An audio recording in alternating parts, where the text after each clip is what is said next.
Warana had had a long day's hunting, and he came back to the camp, tired and hungry. He asked his old mother for durry, but she said there was none left. Then he asked the other blackfellows to give him some doonbur seeds, that he might make durry himself, but none of them gave him anything. He flew into a rage and he said, "I will go to a far country and live with strangers."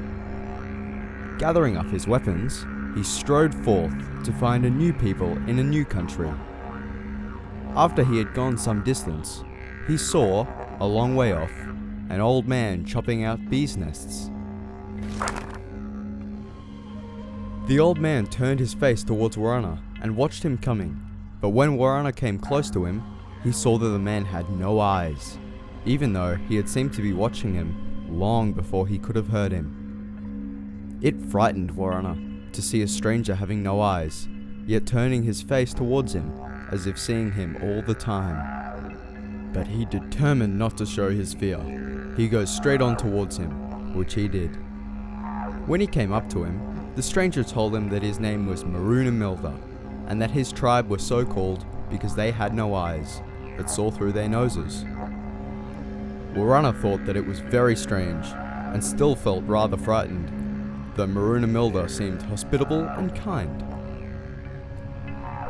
He gave Warana, whom looked hungry, a bark wiri filled with honey, and told him where his camp was, and asked him if he wanted to go there and stay with him. Warana took the honey and turned as if to go to the camp, but when he got out of sight, he thought it wiser to turn into another direction. He journeyed on for some time until he came to a large lagoon where he decided to camp. He took a long drink of water and then lay down to sleep. When he woke in the morning, he looked towards the lagoon, but only saw a big plain.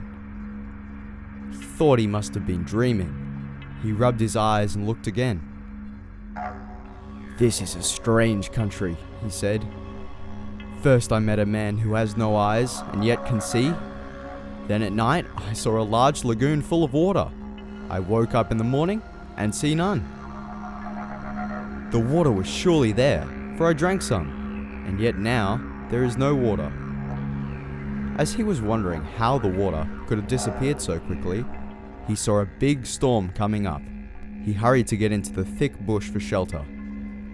When he had gone a little way into the bush, he saw a quantity of cut bark lying on the ground. "Now I am right," he said.